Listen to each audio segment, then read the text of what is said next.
Pernahkah kamu merasa harus selalu menjawab, harus merespons, harus menjelaskan sesuatu, harus memberi tahu dunia apa yang kamu pikirkan? Padahal, jauh di dalam dirimu, ada bisikan kecil yang berkata, tenanglah. Diam saja, tapi kamu sering mengabaikannya. Kamu merasa kalau kamu diam, kamu kalah. Kamu merasa kalau kamu tidak membela diri, orang lain akan menginjakmu. Kamu pikir diam itu tanda kelemahan. Padahal, bisa jadi justru disitulah kekuatanmu tersembunyi. Dalam dunia yang bising, orang yang mampu diam adalah orang yang paling punya kendali atas dirinya. Semua orang bisa bicara, tapi hanya sedikit yang bisa menahan diri untuk tidak ikut keramaian.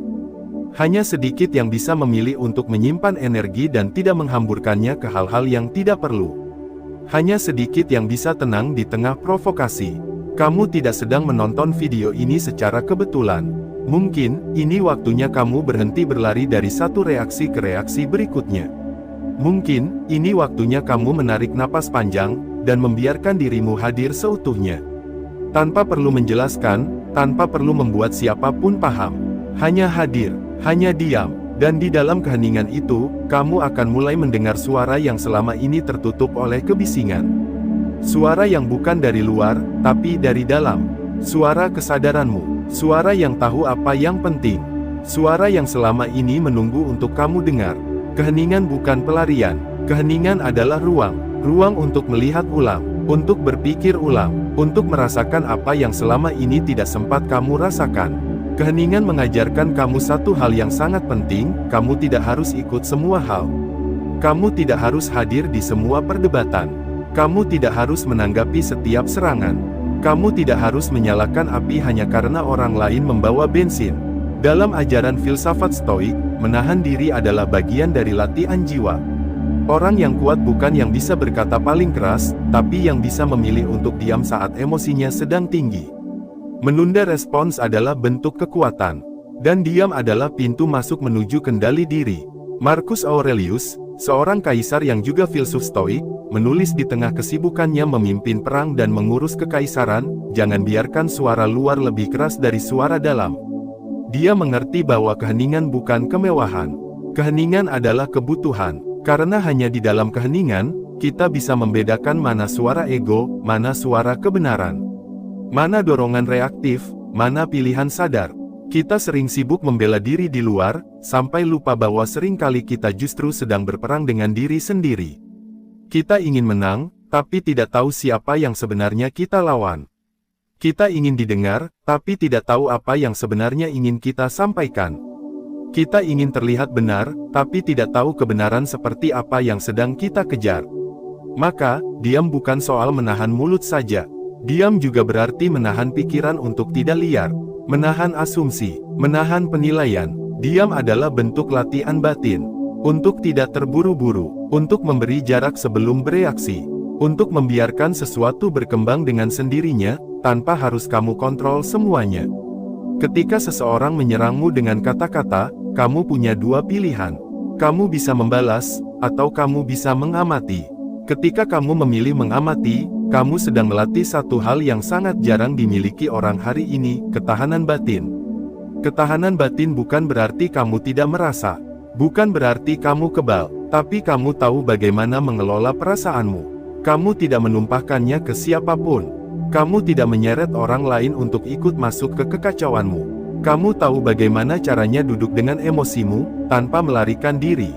Dan itu semua dimulai dari satu hal yang sangat sederhana tapi sangat sulit, diam. Mungkin ini saatnya kamu berhenti membela harga dirimu. Bukan karena kamu tidak berharga, tapi karena kamu sudah tahu nilaimu. Kamu tidak perlu membuktikan apa-apa ke siapapun. Kamu tidak perlu menjelaskan kenapa kamu berubah. Kamu tidak perlu menjawab komentar orang yang tidak pernah benar-benar peduli. Kamu hanya perlu duduk tenang, diam, dan mendengarkan dirimu sendiri. Coba renungkan sejenak. Dalam seminggu terakhir, berapa banyak waktu yang kamu habiskan untuk hal-hal yang sebetulnya tidak penting? Berapa banyak energi yang kamu buang hanya karena kamu tidak bisa diam? Berapa banyak konflik yang bisa dihindari jika kamu memilih untuk tidak merespons? Kita hidup dalam dunia yang mendorong kita untuk selalu aktif. selalu bersuara, selalu menjawab. Tapi mungkin yang paling kita butuhkan bukan lebih banyak respons, tapi lebih banyak jeda, lebih banyak diam, lebih banyak ruang untuk berpikir sebelum bertindak. Karena di sanalah letak kekuatan kita, bukan di reaksi cepat, tapi di jeda yang tenang. Jadi, jika hari ini kamu merasa lelah, bukan karena kamu terlalu sibuk. Mungkin karena kamu terlalu sering terlibat dalam hal-hal yang seharusnya tidak perlu kamu masuki. Mungkin karena kamu belum cukup belajar untuk diam. Dan mungkin, saat ini adalah waktumu untuk kembali.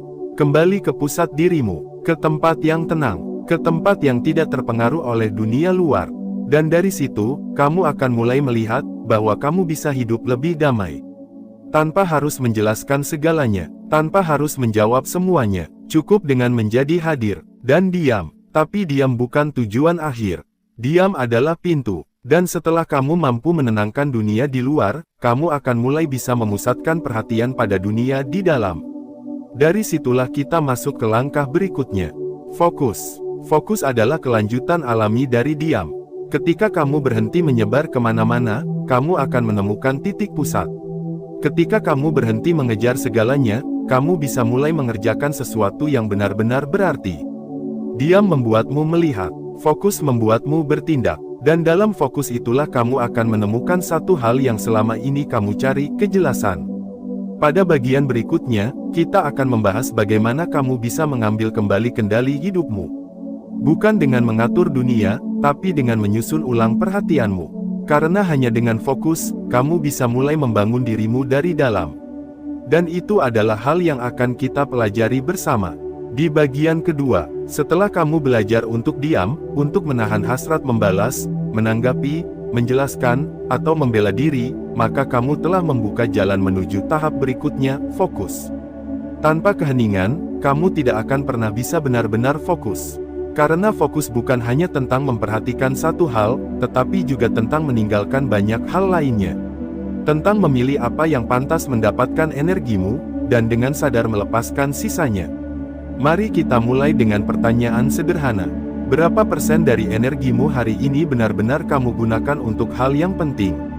Berapa banyak waktumu habis untuk memikirkan sesuatu yang sebenarnya tidak kamu kendalikan? Di era sekarang, gangguan datang tanpa diundang. Pemberitahuan di ponsel, opini di media sosial, ekspektasi dari luar, bahkan perasaan bersalah karena merasa tertinggal. Semua itu membuat pikiranmu sibuk, tapi tidak produktif. Sibuk, tapi tidak jernih. Sibuk, tapi tidak hidup. Epictetus, salah satu filsuf stoik yang paling berpengaruh, pernah mengatakan bahwa hanya ada dua jenis hal di dunia ini, yang bisa kamu kendalikan, dan yang tidak. Dan seluruh penderitaan kita berasal dari kegagalan membedakan keduanya. Kita ingin mengatur pendapat orang. Kita ingin memastikan semua orang menyukai kita. Kita ingin dunia berlaku adil menurut ukuran kita. Padahal semua itu tidak ada dalam kendali kita. Apa yang bisa kamu kendalikan? Satu hal, dirimu sendiri. Pikiranmu, sikapmu, keputusanmu. Apa yang kamu kerjakan hari ini? Apa yang kamu pikirkan tentang sebuah kejadian? Apa yang kamu izinkan masuk ke dalam kesadaranmu?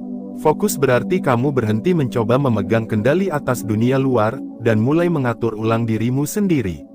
Karena itulah satu-satunya tempat di mana kamu benar-benar punya kuasa. Seringkali kita terjebak dalam angan-angan tentang hal besar. Kita ingin hidup yang luar biasa. Kita ingin perubahan besar. Tapi kenyataannya, kita bahkan tidak bisa duduk 5 menit tanpa membuka ponsel. Kita sulit menyelesaikan satu buku tanpa terdistraksi. Kita ingin mencapai banyak hal, tapi tidak bisa fokus pada satu hal. Fokus bukan tentang mengejar semua peluang. Fokus adalah tentang mengenali mana yang benar-benar penting, dan memilih untuk tetap berjalan di jalur itu meskipun banyak hal lain yang tampak menarik. Kita tidak kekurangan informasi, kita kelebihan distraksi, kita tidak kekurangan motivasi, kita kekurangan perhatian. Dan disinilah seni hidup stoik mengajarkan kita untuk menyederhanakan. Fokus bukan hanya tentang produktivitas. Bukan soal bekerja keras atau cepat. Fokus adalah bentuk dari kesadaran mendalam bahwa waktumu terbatas. Energi mentalmu terbatas. Dan kamu harus mengalokasikannya dengan bijak. Socrates pernah berkata, hidup yang tidak direfleksikan adalah hidup yang tidak layak dijalani. Tapi bagaimana kita bisa merenung jika pikiran kita selalu penuh dengan notifikasi? Bagaimana kita bisa benar-benar hidup jika kita hanya bereaksi, bukan memilih secara sadar? Fokus membutuhkan keberanian untuk mengatakan tidak. Tidak pada yang tidak penting. Tidak pada pembicaraan kosong. Tidak pada perdebatan yang tidak akan mengubah apapun. Tidak pada godaan untuk terus membandingkan dirimu dengan orang lain. Coba perhatikan hidupmu sekarang. Berapa banyak hal yang kamu lakukan hanya karena orang lain melakukannya? Berapa banyak keputusan yang kamu ambil hanya karena takut tertinggal? Berapa banyak pekerjaan yang kamu kerjakan hanya untuk terlihat sibuk, tapi sebenarnya tidak membuatmu bertumbuh? Fokus membuatmu berani meninggalkan keramaian. Berani menutup pintu dari hal-hal yang menyita atensimu tanpa izin. Berani mengabaikan hal-hal yang tidak relevan dengan tujuanmu. Karena kamu sadar, setiap kali kamu memberi perhatian ke sesuatu yang tidak penting, kamu sedang mencuri energi dari sesuatu yang penting. Kita sering menyalahkan keadaan, tapi seringkali, kita sendiri yang tidak menetapkan batas. Kita membuka semua pintu, lalu mengeluh ketika angin masuk dari segala arah. Kita tidak menetapkan ruang pribadi, lalu marah ketika semua orang ikut campur. Fokus adalah tentang menetapkan garis tegas antara yang penting dan tidak penting. Dan itu hanya bisa kamu lakukan jika kamu jujur pada dirimu sendiri. Apa sebenarnya yang kamu kejar? Apa yang benar-benar kamu ingin capai dalam hidup ini? Dan mengapa? Pertanyaan itu bukan untuk dijawab sekali, lalu dilupakan. Tapi untuk terus kamu tanyakan dalam perjalanan. Karena godaan akan selalu datang. Tawaran akan selalu datang. Pilihan akan selalu muncul. Dan tanpa fokus, kamu akan mudah kehilangan arah. Kamu tidak harus menjadi produktif setiap saat. Tapi kamu harus tahu kemana kamu sedang menuju. Karena jika tidak, kamu akan terus bergerak tapi tidak sampai kemana-mana. Kamu akan terus sibuk, tapi kosong. Dan itu lebih berbahaya daripada tidak melakukan apapun. Fokus juga bukan soal kecepatan, tapi tentang arah. Banyak orang cepat, tapi salah jalur. Banyak orang sibuk, tapi tidak sadar sedang mengerjakan hal yang tidak sesuai dengan nilai hidupnya. Maka, sebelum kamu mulai hari esok, duduklah sejenak, tanyakan, apa satu hal yang benar-benar penting untukku hari ini? Apa yang akan membuat hari ini berarti? Apa yang jika aku kerjakan, akan membuatku merasa aku sedang tumbuh? Pertanyaan sederhana. Tapi jika kamu jawab dengan jujur, hidupmu bisa berubah. Karena kamu berhenti hidup untuk memenuhi ekspektasi dunia, dan mulai hidup sesuai dengan nilaimu sendiri. Dan saat kamu mulai fokus, kamu akan mulai melihat sesuatu yang mengejutkan. Kamu tidak butuh banyak hal untuk merasa cukup. Kamu tidak butuh validasi dari luar. Kamu tidak butuh semua pencapaian itu sekarang juga. Kamu hanya butuh kejelasan, dan langkah kecil yang konsisten. Setiap hari, fokus itu bukan perasaan. Fokus itu keputusan. Dan keputusan itu akan menentukan arah hidupmu. Sekarang, mari kita tarik napas dalam. Kita tinggalkan semua hal yang tidak penting. Kita kembali ke pusat, ke ruang di mana kamu bisa mengatur ulang dirimu. Dan setelah kamu mampu fokus, setelah kamu mampu memilih dengan sadar apa yang penting, maka kamu akan sampai pada tahap ketiga. Tahap yang mungkin paling menantang, tapi juga paling membebaskan, mengerjakan dirimu sendiri. Karena setelah kamu tenang, dan kamu tahu apa yang penting, tidak ada alasan lagi untuk menunda. Yang tersisa hanyalah satu hal, bekerja. Bekerja membentuk dirimu, mengerjakan batinmu, mengubah pola pikir yang keliru, membiasakan tindakan yang benar, bukan untuk terlihat sempurna, tapi untuk menjadi manusia yang utuh. Kita akan membahas itu di bagian ketiga.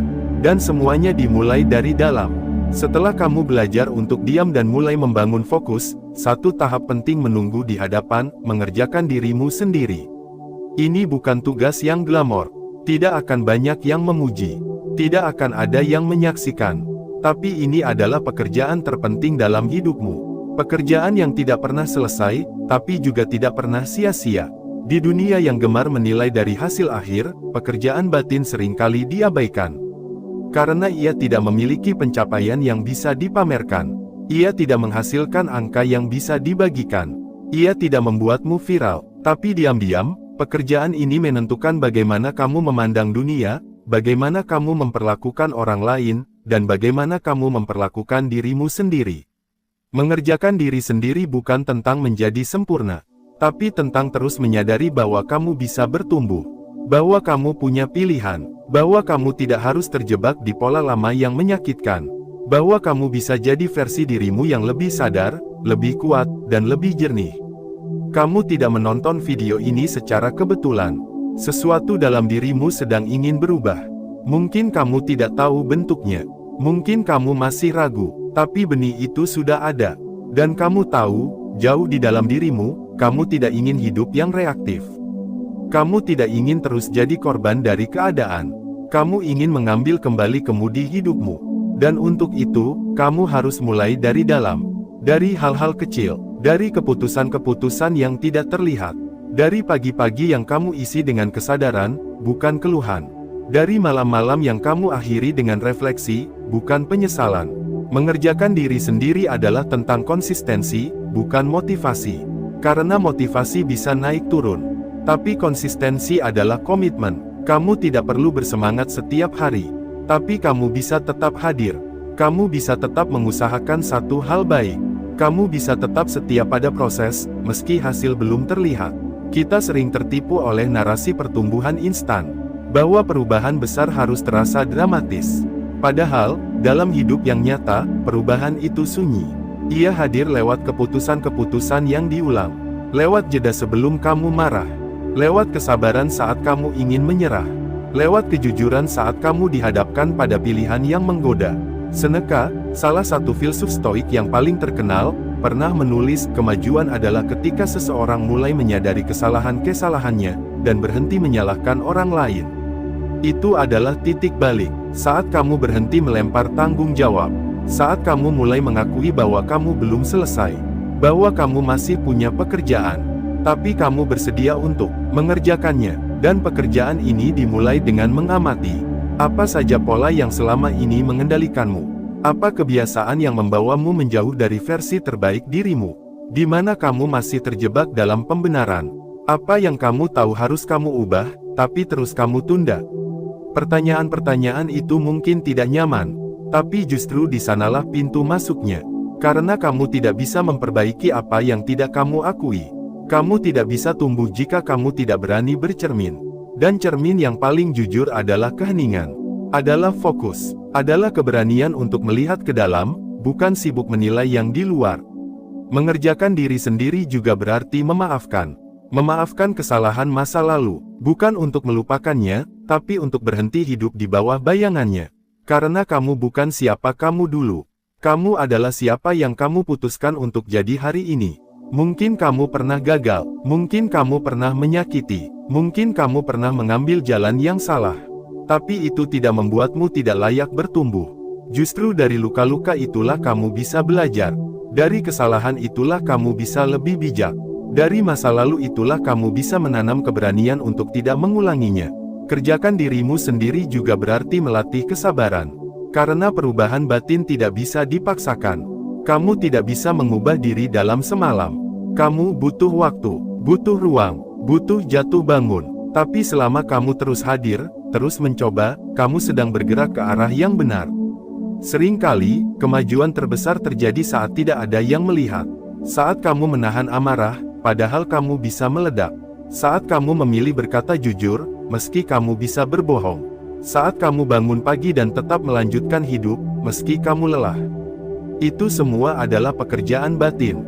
Itu semua adalah latihan jiwa. Dan semua itu membentuk karaktermu.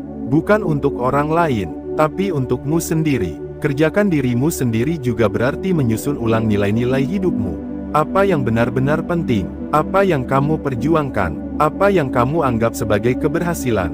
Dalam dunia yang mengukur segalanya dengan angka, kamu harus berani mendefinisikan ulang makna sukses. Karena mungkin kamu tidak kaya secara materi, tapi kamu kaya dalam ketenangan. Mungkin kamu tidak populer, tapi kamu tahu siapa dirimu. Mungkin kamu tidak punya banyak pengikut, tapi kamu tidak kehilangan arah. Jangan tunggu dunia memberimu izin untuk berubah.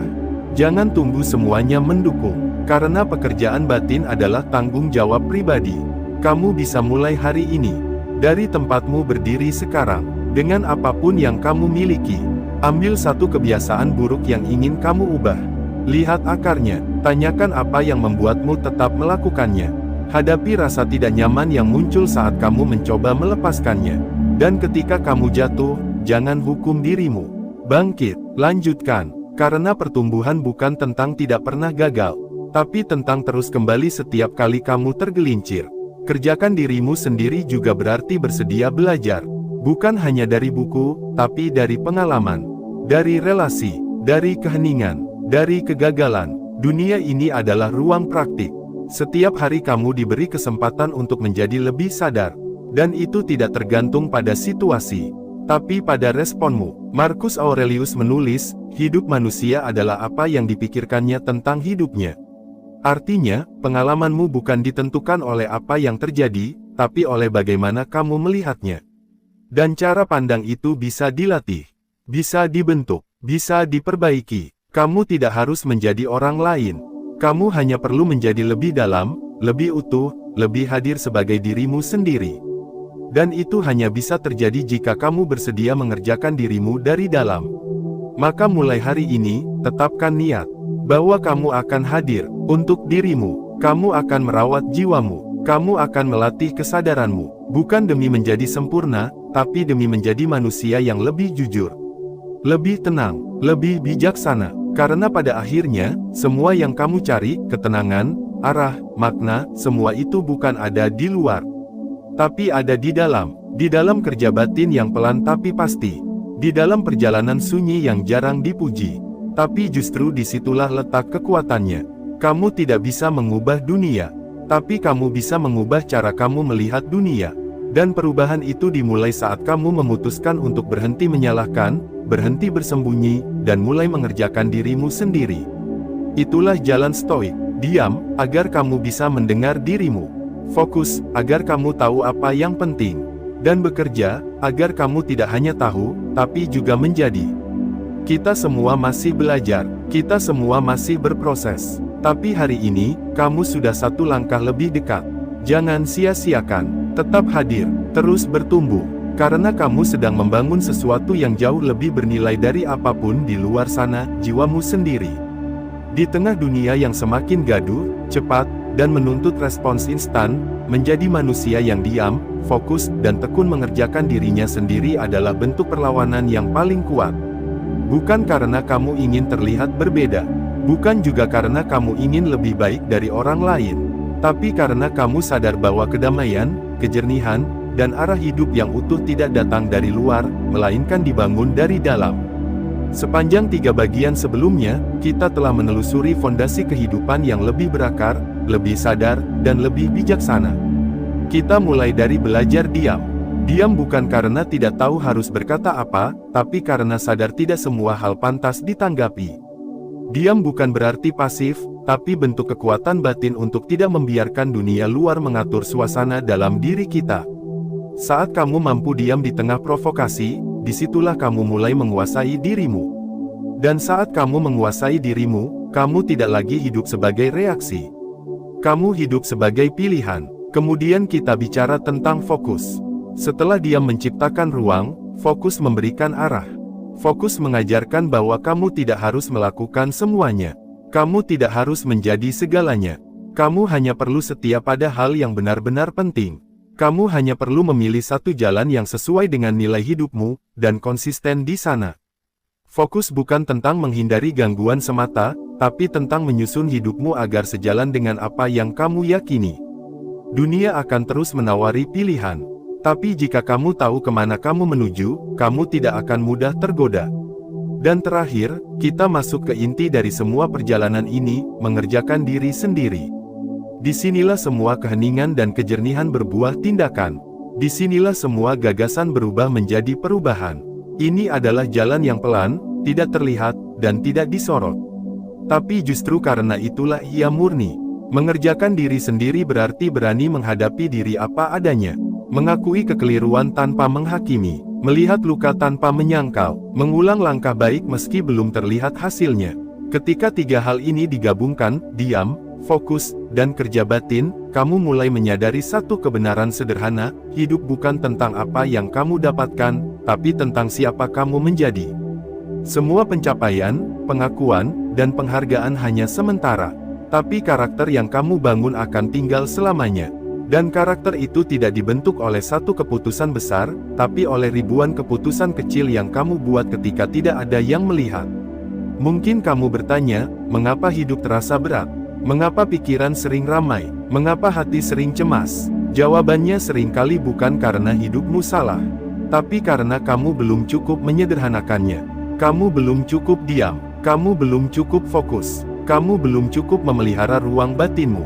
Banyak dari kita ingin hidup damai, tapi tidak siap melepaskan hal-hal yang membuatnya bising. Kita ingin fokus, tapi terus membuka pintu untuk semua gangguan. Kita ingin tumbuh, tapi tidak mau menjalani proses sunyi. Dan disitulah kita sering terjebak, kita ingin hasilnya, tapi menghindari jalannya. Padahal jalan itu harus dijalani. Tidak bisa dipercepat, tidak bisa dipotong. Karena pekerjaan batin adalah kerja seumur hidup. Kamu bisa punya pekerjaan tetap, keluarga, relasi, dan aktivitas sosial. Tapi jika kamu tidak pernah duduk untuk mengamati dirimu, kamu akan kehilangan arah. Kamu akan terus merasa ada yang kurang, meskipun kamu punya banyak. Filsafat Stoik tidak menjanjikan hidup yang bebas dari kesulitan. Tidak juga menawarkan kebahagiaan instan. Yang ditawarkan adalah ketangguhan batin. Ketahanan menghadapi kenyataan, kemampuan untuk tetap tenang meski dunia sedang tidak baik-baik saja. Dan semua itu tidak didapat dari luar, melainkan dari latihan dalam. Ketika kamu belajar diam, kamu mulai mengenali suaramu sendiri. Ketika kamu fokus, kamu mulai menghormati waktumu sendiri. Dan ketika kamu mengerjakan dirimu, kamu mulai membentuk hidup yang selaras dengan siapa dirimu yang sejati. Kita terlalu sering hidup untuk dinilai. Terlalu sibuk untuk membuktikan sesuatu. Tapi coba berhenti sejenak, dan tanyakan, untuk siapa semua ini? Apakah kamu sedang mengejar apa yang kamu butuhkan, atau hanya apa yang terlihat mengesankan? Jika kamu mulai sadar bahwa hidupmu bukan tentang penampilan, tapi tentang kedalaman, maka kamu sudah berada di jalur yang tepat. Jika kamu mulai merasa nyaman dengan keheningan, dan tidak lagi panik saat tidak ada yang memperhatikanmu, maka kamu sedang tumbuh. Jika kamu mulai menikmati proses belajar, meski hasil belum terlihat, maka kamu sedang menguat. Dan semua itu tidak akan terjadi kalau kamu terus mengikuti arus luar. Kamu harus berani membangun ruang di dalam. Tempat di mana kamu bisa jujur. Tempat di mana kamu tidak perlu menjelaskan apa-apa. Tempat di mana kamu cukup menjadi. Tidak ada jalan pintas dalam membangun karakter. Tapi ada jalan yang pasti, jalan kesadaran. Jalan pengulangan. Jalan keheningan, jalan kerja batin. Kamu tidak akan selalu merasa siap, tidak akan selalu merasa kuat, tapi kamu bisa tetap berjalan. Dan di sanalah ketangguhanmu dibentuk. Bukan saat kamu bersemangat, tapi saat kamu tetap melangkah meski tidak ada energi tersisa. Ingat, kamu tidak sedang bersaing. Kamu sedang bertumbuh. Kamu tidak harus lebih hebat dari siapapun. Kamu hanya perlu lebih jujur dari dirimu kemarin. Dan itu cukup. Hidup bukan soal cepat atau lambat, tapi soal seberapa dalam kamu menjalani. Apakah kamu hadir sepenuhnya? Apakah kamu tahu kemana kamu menuju? Apakah kamu bersedia mengerjakan dirimu, meski itu sulit? Jika ya, maka kamu sedang berjalan di jalan yang jarang ditempuh. Jalan yang sunyi, tapi juga jalan yang paling bermakna. Mungkin tidak akan ada tepuk tangan. Mungkin tidak ada yang tahu. Tapi kamu tahu. Dan itu cukup. Hari ini, kamu punya pilihan. Untuk terus sibuk tapi kosong. Atau pelan tapi utuh. Untuk terus reaktif. Atau mulai sadar. Untuk terus mencari di luar. Atau mulai membangun dari dalam. Diam. Fokus. Kerjakan dirimu sendiri. Itu bukan slogan. Itu arah hidup. Itu jalan pulang. Jalan untuk menjadi manusia yang tidak mudah goyah. Manusia yang tidak haus pengakuan. Manusia yang tidak reaktif, tapi sadar.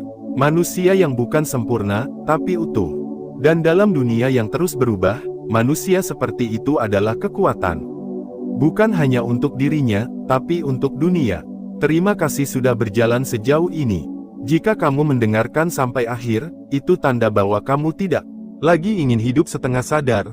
Kamu ingin hadir penuh. Dan meski perjalanan ini panjang, kamu tidak sendiri. Kita semua sedang belajar. Kita semua sedang bekerja, dan di ruang sunyi itu, kita tumbuh bersama, tanpa drama, tanpa paksaan, Tapi dengan kesadaran penuh, teruslah hadir untuk dirimu, karena kamu layak untuk utuh, kamu layak untuk damai, dan itu hanya bisa dimulai oleh satu orang, dirimu sendiri.